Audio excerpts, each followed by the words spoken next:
Left और side और right hand side same आ जाए एक्स कटने के बाद, that means for all values of x the equation holds true. अगर अलग अलग आ जाए तो equation does not hold true for any x. ठीक है, कोई एक्स ऐसा मिलेगा ही नहीं। ये कॉन्सेप्ट मेरे ख्याल से क्लियर हो गया होगा, नहीं हुआ तो वापस जाओ और देखो। राइट, क्लियर, आगे बढ़ते हैं। तो अब सीखते हैं linear equation in two variables. Guys two variables है, दो मेथड सीखेंगे, एक एलिमिनेशन और एक सब्स्टिट्यूशन। मैं फॉलो करता हूँ एलिमिनेशन मेथड, पर आपको दोनों सिखा रहा हूँ, आप दोनों सीख लो। कभी कभी मैं सब्स्टिट्यूशन भी कर लेता हूँ फेवर, वो आपको दिख जाएगा टाइम के साथ साथ कब सब्स्टिट्यूशन फायदा करता है और कब एलिमिनेशन फायदा करता है।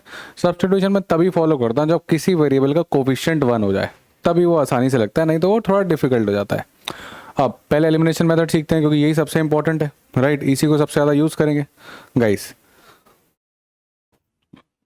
एलिमिनेशन, इसका मतलब क्या होता है? एलिमिनेट करना, किसी ना किसी चीज़ को एलिमिनेट करना है।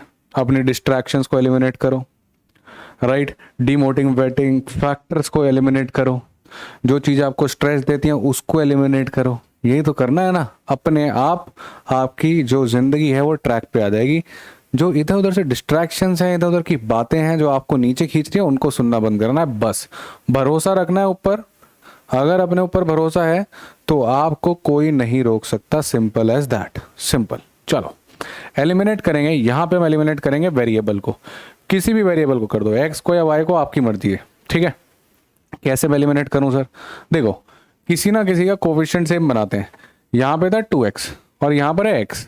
ठीक, तो मैं क्या करने वाला हूँ, मैं इस इक्वेशन को 2 से कर दूंगा मल्टीप्लाई, पूरी इक्वेशन को। उससे क्या होगा कि इन दोनों के कोफिशिएंट सेम हो जाएंगे। देखो ये वाली तो लिखी हुई है 2x + 3y = 5, इसमें कोई चेंज नहीं कर रहे। इस इक्वेशन को 2 से मल्टीप्लाई कर दिया, उससे क्या होगा? सिंपल सी बात है, ये x का कोफिशिएंट सेम बन गया, ये 2x हो गया, इधर से आया 2y।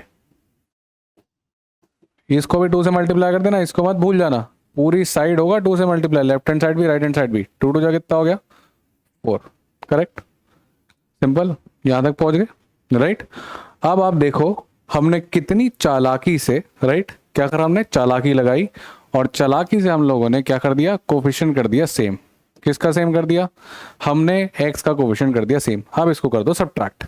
इस इक्वेशन में इस इक्वेशन को सब्ट्रैक्ट करेंगे, साइन बदल जाते हैं सब्ट्रैक्शन में, इतना हमको आता होगा, ये कट जाएगा पूरा। 3y - 2y कितना मिलेगा आपको? y। और 5 - 4 कितना होता है? 1। सीधा आपको वैल्यू मिल गई y की 1।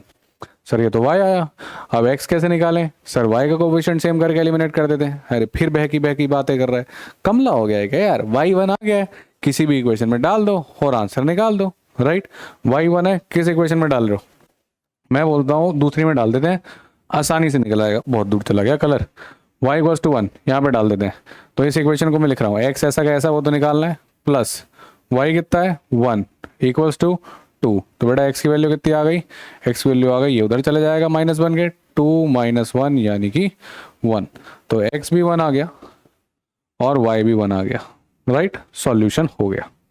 गाइज मैं सबको रिकमेंड करता हूँ, जब बच्चा एक पढ़ना शुरू करता है बेसिक से, हो सकता है कि उससे छोटी छोटी गलतियाँ हो जाए। राइट, हो सकता है सिली मिस्टेक्स हो जाए, फोकस नहीं कर रहा होता, इधर उधर भटक रहा होता है। जब आपका आंसर आ गया, एक बार इक्वेशन में डाल के सेटिस्फाई कर लो कि सही आ रहा है कि नहीं।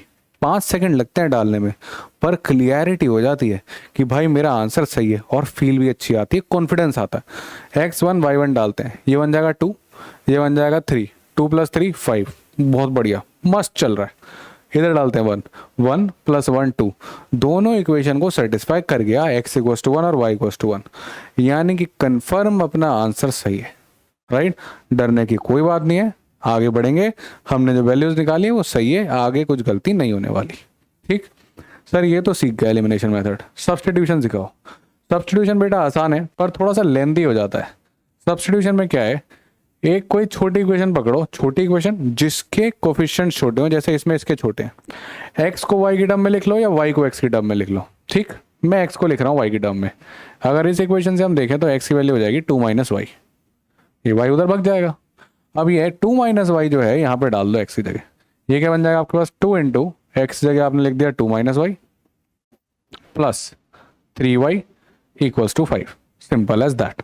राइट, अब इसको मल्टीप्लाई करते हैं, 2 2 जा हो गया 4 - 2y plus 3y equals to 5, ठीक।